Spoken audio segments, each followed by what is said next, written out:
If you heard about the Elder Scrolls Online and have been wondering, is it worth playing in 2022, this video is for you. Welcome back, gang. It's Deltia from Deltiasgaming.com. Whether you're new to MMOs or an old school pro, ESO has a lot to offer. This video is intended for two people, someone who's interested in ESO but has never played, or someone who has played a while ago and wants a refresher on the state of the game.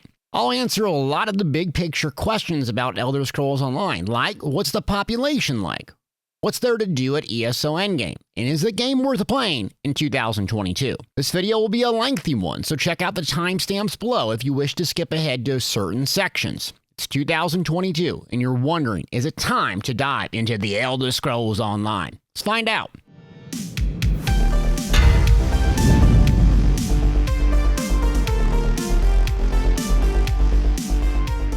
The first thing I'd like to cover is the cost and the content you can expect in the Elder Scrolls Online. ESO requires a one-time purchase of the base game and optional purchases thereafter. The game is available for PC, Xbox, and PlayStation. The base game currently costs $19.99 USDA on Steam, and sometimes with sales you'll see the game at $5.99. This base game purchase gives you a massive amount of content, and it includes the Morrowind chapter and is a great value for anyone that's a TESO fan, the Elder Scrolls. If you're an Xbox player, you may get the game through Xbox Game Pass, so check your subscription there. ESO also has DLCs, small to medium-sized content packages that typically include a new zone, story, or dungeons. They can be purchased outright individually or obtained through ESO Plus subscription around $14.99 USDA. There are currently 20 DLCs, which would cost you a small fortune to purchase outright unless they're on sale. Thus, you can see the value in the ESO subscription. And then there's chapters. Consider these the major expansions that typically come out once a year. There are 5 chapters so far, with 4 of them, Morrowind, Somerset, Elsewhere, and Greymoor, being a part of the ESO subscription. Essentially, you buy the base game, which is the only purchase that's mandatory. Subscribe to unlock everything but the latest chapter, which is called Blackwood. Blackwood itself requires an additional purchase depending on your version. An ESO Plus subscription isn't required,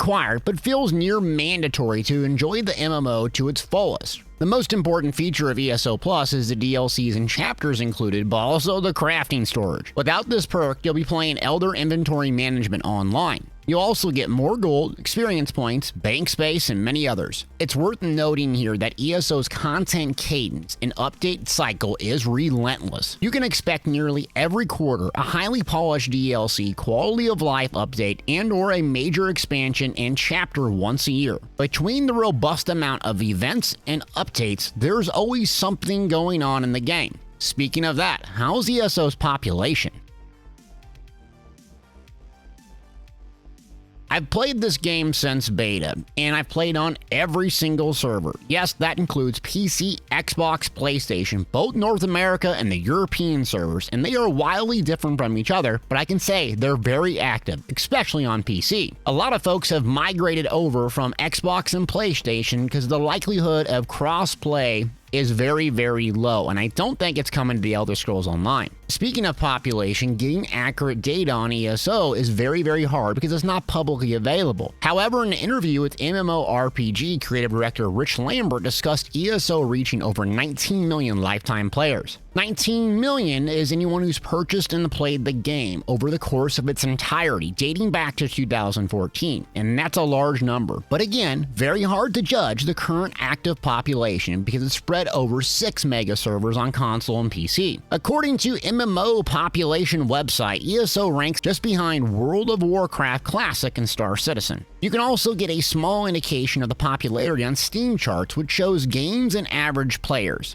This isn't 100% accurate because it's only the PC folks that are using Steam, but can show you fluctuations in population. ESO isn't beating Final Fantasy of World of Warcraft, but it's right up there. Unlike my previous MMO, Star Wars: The Old Republic, ZeniMax Online Studios has continued to crank out content, which has led to a steady population growth and a robust player base. ESO did frankly take a massive hit when New World launched, as anytime there's a new MMO contender out there, the MMO player base flocks to see if it's the next big thing. However, New World came down to earth, and ESO is still chugging along, releasing a trailer foreshadowing their next expansion. All I have to say is this: ESO feels very active, alive, and in a healthy position to succeed well in the future. I remember playing the game years ago and I would go to random overland zones without seeing a single player. Now if I jump on the mega server on PC, I can see players in almost any random zone, completing dungeons, doing delves, world bosses, exploring, getting sky shards, and questing overall. That isn't a 100% accurate indication if the game's doing well, but I'm pretty sure it's doing just fine and it's going to do even better in 2022. Now let's move on to the juicy stuff, and that's what's there to do in ESO. Let's talk about leveling first, because you need to get from level 1 to 50 in order to reach endgame, and ESO is by far one of my favorite leveling systems. I currently have over 17 max level characters on PC, 5 on PCU, and have deleted and re-rolled more than I can count. And the reason why ESO leveling is so fun, because every second you're dripping with progression. You reach a new level at lightning speed with the way the experience scales and all the activities there is to do. You have rewards at each level, giving you incentive to keep going. You feel that Elder Scrolls, just one more quest, just one more activity, and you can't put it down. And if you love the story in the Elder Scrolls or TESO games, it's hard to put down because there's big, massive, overarching faction fights between the 3 factions: Aldmeri Dominion, the Ebonheart Pact, and my favorite, Daggerfall Covenant. Not to mention the base game main story is an absolute home run, feeling epic, intriguing, and awe-inspiring conclusion, making it up there with other TESO games, even in this MMO. Leveling through ESO is primarily done in the Overland, big open world where other players are running around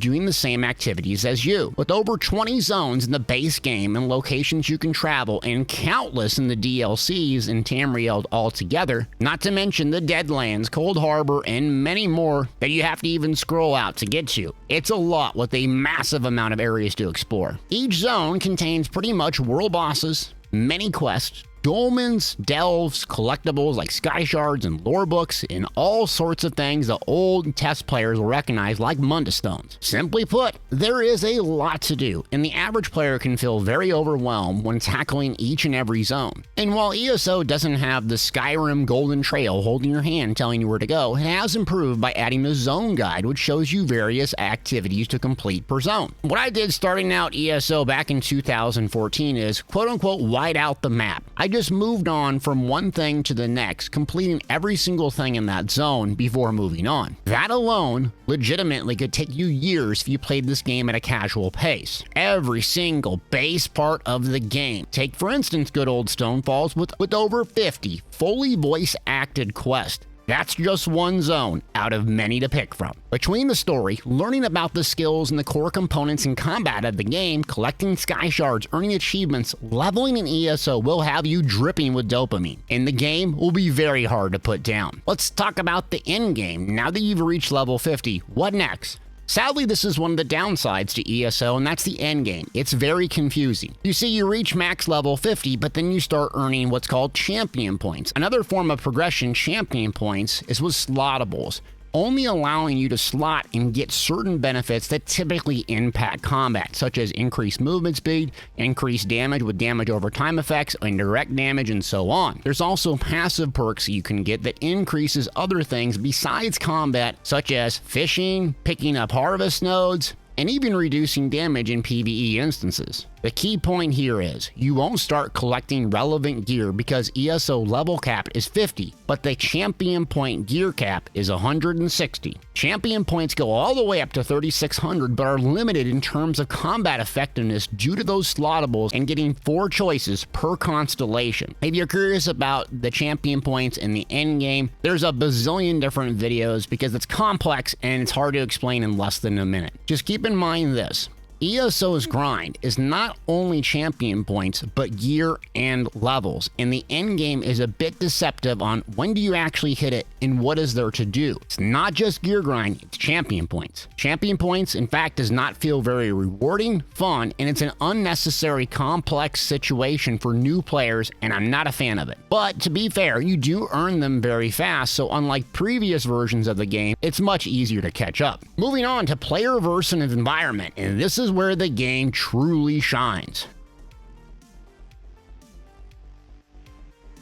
ESO, in my opinion, is predominantly a PvE game. Exploration, questing, dungeon crawling. Let me break it down here what ESO has to offer on the PvE side of things and give you my opinion on if it's fun or not. Overland, we've talked about this already, but story, questing, minimal difficulty in world boss dolmens, etc. And this is the problem with ESO story and overland content. There's no way to scale its difficulty and its rewards. Thus, an experienced player like myself has little incentive to do content outside a clear initially, because the rewards are not that good and it's not that challenging. When you start out, this might not be the case for you, but play for years and years and years and you'll nuke literally everything, including that big bad boss. That makes this story feel a little bit empty compared to test games that were extremely difficult. I'm looking at you, Morrowind. Moreover, the overland content lacks incentives to come back and play. With no currency system, reputation grind, or difficulty scaling, it's generally a one and done type of gameplay. But to be fair, that alone will have you playing this game for years to come, just at the base game, not to mention the DLCs. Arenas are up next, and these are instance-based activities that you can do solo or with 4-player parties. There are 2 solo arenas, Maelstrom and Batishram, while 4 players has 2, Dragonstar and Black Rose Prison. You can do normal version or veteran. They have leaderboards, awesome gear to collect cool titles, and they're just fun. I still complete veteran Dragonstar Arena on stream at least once a week, even though it's over 5 years old. What amazes me is that even over 5 years old, the gear is still relevant and the content is just fun to play, and that's the strength of the Elder Scrolls Online. They somehow managed to have hundreds of gear sets to collect from various activities, and yet over 5 years later, I'm still collecting many of them, giving you an endless amount to do. In this environment, you can really hone your skills, especially solo, and that's what I enjoy most.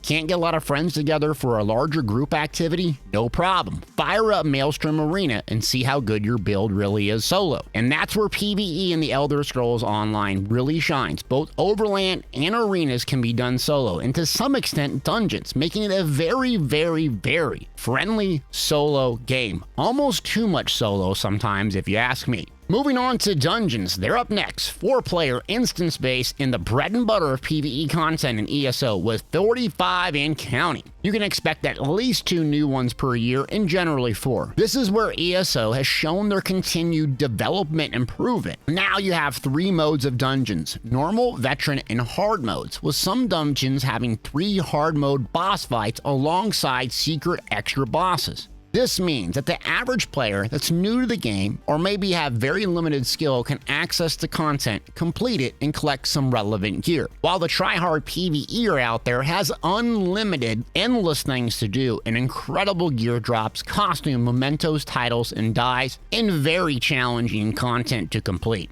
The big downside to ESO Dungeon is you have zero idea which ones are hard and which ones are not if you're a new player. You have a random dungeon finder, which is great because it gives you a massive boost to experience, great gear sets, along with endgame currency transmutes you're going to need for your gear.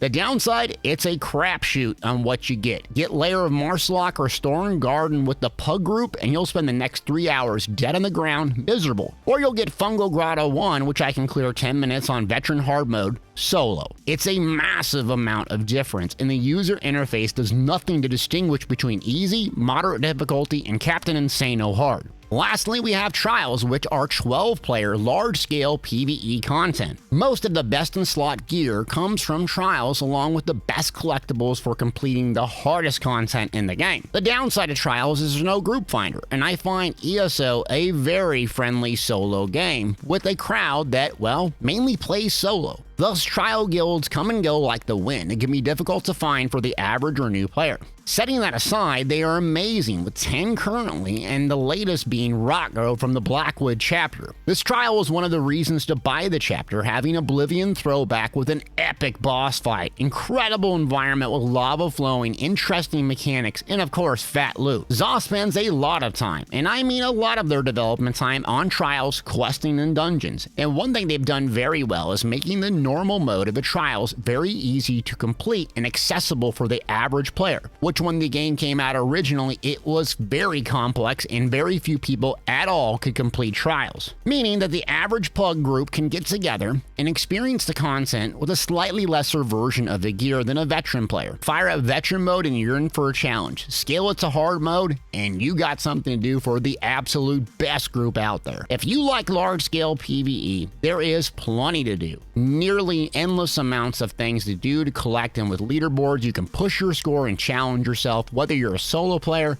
4 players, or 12 players. ESO PvE instance base is fantastic, and I can't recommend it enough. Something to mention here before we move on is companions. Introduced in 2021 Blackwood chapter, there are 2 different companions that you can get to aid in your adventure, and they do have some additional story. Why I don't use companions primarily because I'm proficient at combat in the game, they are very helpful for someone who just wants to experience the story and maybe struggling with the combat, or they don't know the basic mechanics of the game and they really just want to complete the story. Companions come from this Blackwood chapter, and another reason to purchase the latest chapter if you're just wanting to experience the story without having to spend countless hours learning how to light attack weep. And that's a high level view of PvE and ESO with a lot more content than what I mentioned, but it should give you enough to understand and make a decision if you're interested. In my opinion, Elder Scrolls shines at instance-based PvE. It has something for everyone. Casual player, hardcore, solo, or like large scale, it's for you. I haven't played Final Fantasy yet, but I would imagine ESO would rival that game's PvE because its scale, its depth, its collectibles, and fun and interesting things to do, not to mention they're always cranking out new ones. It's a 10 out of 10.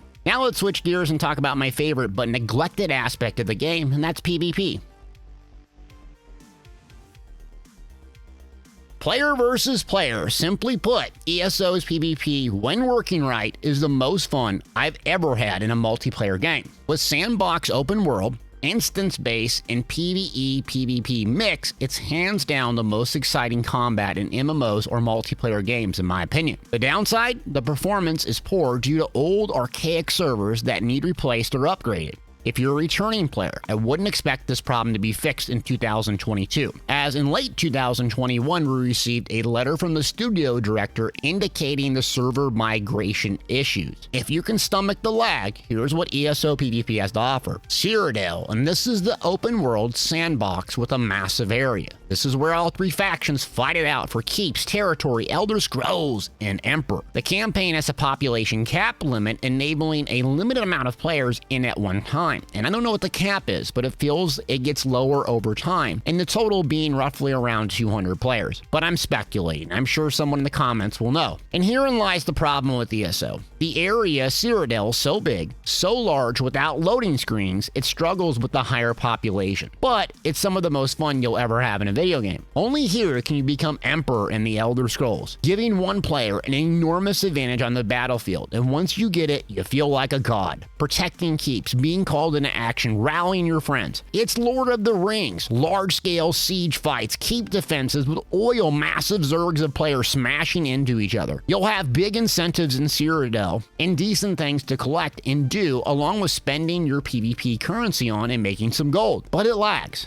There's probably not going to be a solution in 2022. If I'm being honest, and this is the reason you left or love MMOs, the large-scale PvP with buttery smooth gameplay, I cannot recommend this MMO for you. But there's other aspects to ESO PvP and activities to do that do not lag, and my favorite is Battlegrounds. Battlegrounds are instance-based 4v4v4 PvP with deathmatch and land grab game modes. The action is hot and heavy, and BGs usually attracts the most sweaty PvPers out there. You can do a daily reward for Battlegrounds, earning you some endgame transmutes currency, a huge boost in experience, but outside of that, there's very little incentives to do BGs beyond just enjoying the gameplay. There is a weekly leaderboard, but those rewards are a bit lackluster compared to PvE arenas and trials. What BGs excels at is fast-paced action and being able to PvP without lag and getting in the fight straight away, unlike Cyrodiil, which requires a lot of horse riding or looking for fights. BGs were released in Morrowind expansion years ago, and like ESO PvP in general, has received little quality of life updates, improvements, and especially incentives. The too long didn't read here is Battlegrounds are great if you love action-based base PvP. But the lack of incentives keeps the population low. Thus, you'll find sweatlord PvPers like me in there, and generally it's a tough experience for the average or new player. If that's you, stick to sub 50, otherwise it's going to be a rough go. Last, we have Imperial City, which is my favorite DLC of all time in the Elder Scrolls Online, and the best, most interesting aspect of PvP in ESO. This is the zone which has 2 levels made up of NPC monsters and players. The great thing about IC is there's no lag, and it's high risk, high reward with big stakes. There's a currency in IC you earn from killing mobs, bosses, and completing tasks called Telvar. You can even kill another player and take a portion of their Telvar. Thus, apex predator PvPers out there run around taking out poor little lambs, then using their Telvar to buy materials and sell them on the market for gold. It's a fun, unique way PvPers can earn gold and be relevant in in-game trading and keep up with PvEers. Not to mention, it's an absolute thrill. And if I were being honest, ESO has given a lot of attention to IC, constantly throwing new rewards, incentives, and gear in the zone.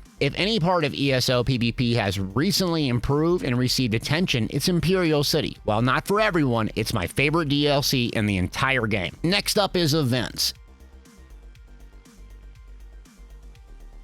Every robust MMO has an active player base with events, and this is another area where ESO shines. With nearly 20 and seemingly 1 active at all time, there's always something to do and collect. These events do an excellent job at incentivizing you to return to old zones, areas, and explore and collect. The ESO events are divided into seasonal events, chapter events, DLC events, and anniversary. You can earn special rewards such as style motifs, pets, mounts through various activities, and the best part, there's even PvP events, which gives everyone a big incentive to check out PvP. You also get frequent double XP, which is great for new or returning players to get caught up with characters, champion points, and so forth. ESO events are great and blow away my previous MMO, Star Wars Republic.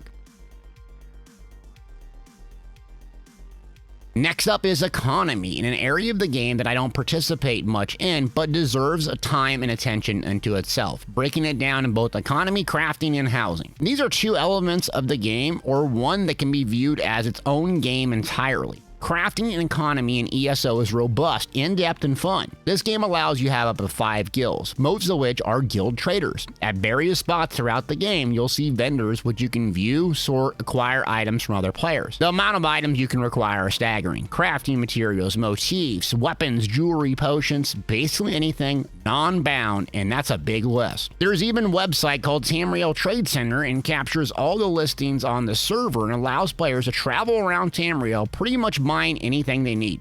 To some, this is the entire endgame, collecting materials via crafting writs and selling them for gold. Speaking of crafting, it's a very important part of the game, with sets to obtain for beginners, players, and experienced ones. ESO crafting is hard to describe in a few sentences, but it permeates nearly every aspect of the game because it's used to upgrade your gear to the highest level, giving you the best possible stats for that piece of gear. There is even a type of armor that increases your experience gain, thus it's foundational to ESO. It's very easy to understand, fun to collect and learn crafting, but it has some not so great points. The reason it's not so great, other than upgrading material, is it's not tied to endgame rating like other games and MMOs. Other MMOs, you require super rare crafting material for endgame bosses that's used for the best in slot items. Not ESO. Thus, hardcore crafters out there may not enjoy this game like others because your profession is not literally everything you do. Other games, your profession might just be your entire endgame loop. Not in the Elder Scrolls Online, unless you intend to sell things.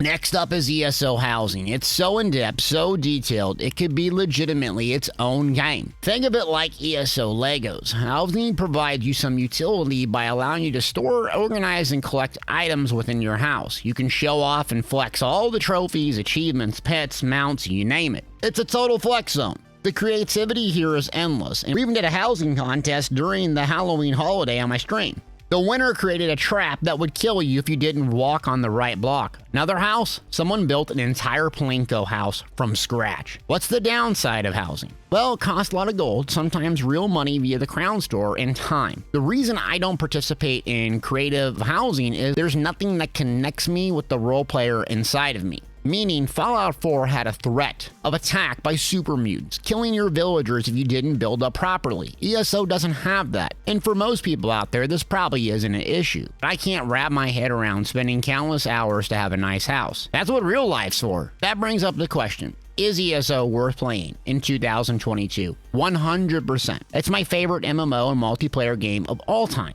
and playing off and on since beta in 2014, I love it. I don't think ESO is perfect. One entire aspect of the game, PvP, has been completely neglected and degraded. Champion point in-game progression system misses the mark, but the pros vastly outweigh the cons. You have one of the most addictive and fun leveling processes in the game, with constant progression, learning, and exploration. It's a blast to level all over again. PvE is the focus of the game, and it clearly shows, with a massive amount of things to do for players of all shapes and sizes, solo, medium group, or large scale. Casual player, no problem. You can quest and explore for years with endless things to do. Hardcore, no problem. You can do some of the hardest ESO challenges it has to offer, and boy are they hard. If you're a PvPer, you have to make a choice. Do you accept the lag in Cyrodiil or do you not? Me, I accept it and move on because the enjoyment from the other elements of the game outweigh the disappointment of the lag. If you primarily want a buttery smooth open world PvP MMO, this is not the game for you in 2022. Will it ever be? I don't know, but probably not in the near future. But for the rest of the MMO population out there, housing, crafting, economy, leveling, story, exploration, this is the Elder Scrolls, and I hope you consider playing. If you like this type of content, please click that like, subscribe, and consider watching me on twitch.tv/Deltiasgaming, where I stream ESO 4 days a week. Thanks for watching.